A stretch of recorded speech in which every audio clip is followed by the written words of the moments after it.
Welcome to the Fatherhood Fitness Podcast. I'm your host, Anthony Pluff. Each week, we will cover various topics that dads struggle with in their fitness journey.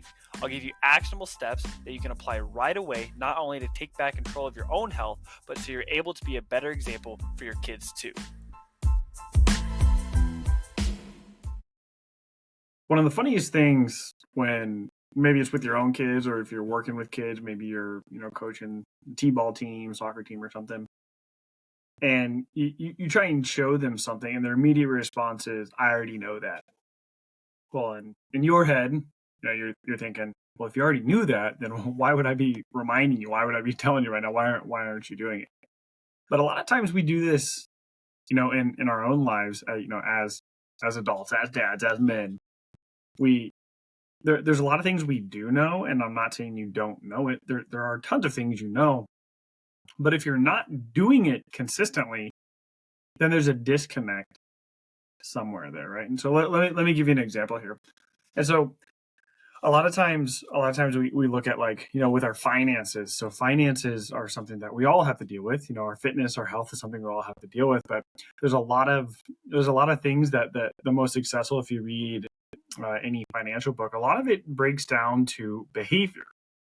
How you act is much more important than what you know about it, right? There's people with finance degrees who are in massive amounts of debt. There are people who have been working as financial planners and are still, not doing well off financially. And the same thing goes for fitness, right? There's tons of things to know, but just because you know it doesn't mean you're necessarily doing it. Pretty much everything in life, success in any area of your life, whether it's business, whether it's finances, whether it's, your health and fitness, is about 20% knowledge and 80% behavior. And I think that we like to think the scale is kind of shifted a little bit, where it would be nice if it was like, we can accumulate more knowledge. Maybe I need another book. Maybe I need another course. Maybe I need to keep researching. Maybe I need to do my own research on this. Maybe I need to keep, get another person's opinion. When more information sometimes can be helpful, but we got to get to a level where we're actually applying it, right? If you taught your kids how to do something, if they were doing chores around the house and every single day they kept asking why, they would probably learn a much, right? They would probably learn a ton and be able to do what you're asking them to. But if every single day they kept doing the same thing, but they never actually tried it, they never actually applied it, then how do we know they actually know what they're talking about? They can explain it to you, but if they can't demonstrate it to you, those are two very different things. And I see this a lot of times. With clients. Typically when I work with clients, I'm usually not the first person they've ever reached out to. Maybe they've worked with a coach before. Maybe they've tried a diet before. Actually, I know they've tried a diet before.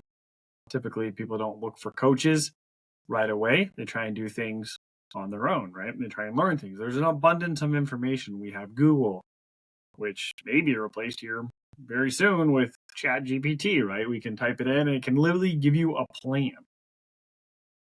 But it doesn't really matter what you know if you don't actually do it, if you're not practicing what you're learning. I've got tons of books here that I've read over the years, and I have to reread them because I'm not actually applying it. And instead of taking one book and just implementing what I'm learning, I jump to the next one and the next one and the next one. And this is super common, right? We are in the consumer gathering stage of life. Most of us are.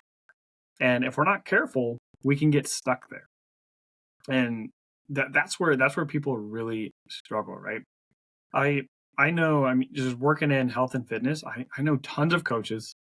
And the reason why a lot of us are so passionate about helping clients is because we have made all these mistakes. We don't share things that we haven't experienced, right? I've tried keto. I've done a juice cleanse. It did not go well.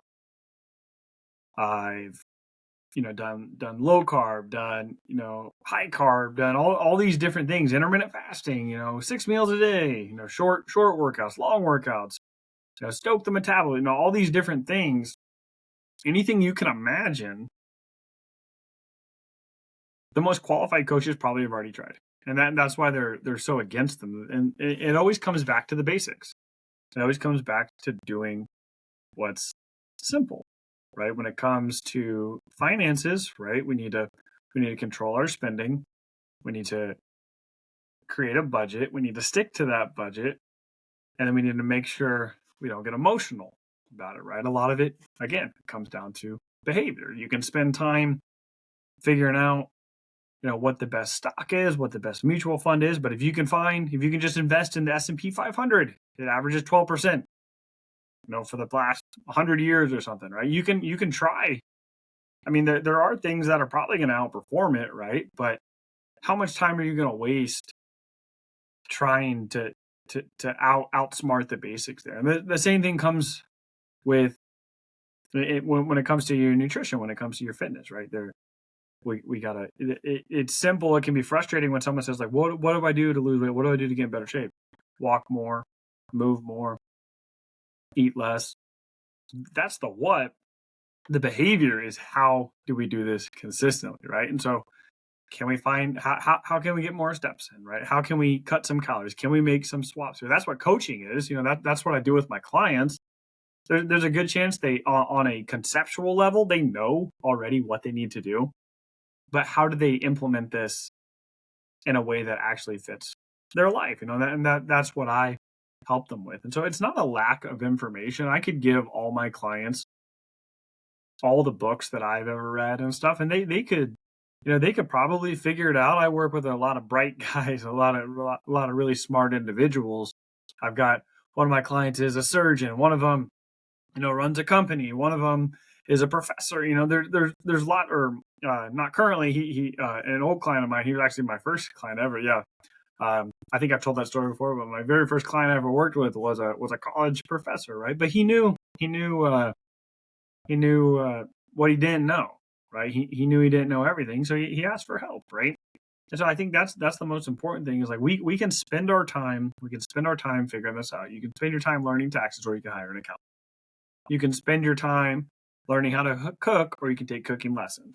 You can spend your time trying to figure out how to ice skate or do all these things, or you can hire someone to help you. When you hire somebody, the process becomes much quicker, right?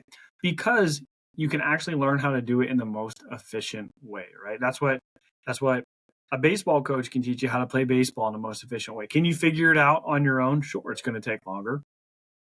Anything you try and do on your own is typically going to take longer. There are things, yes, you obviously need to do on your own, but you don't have to.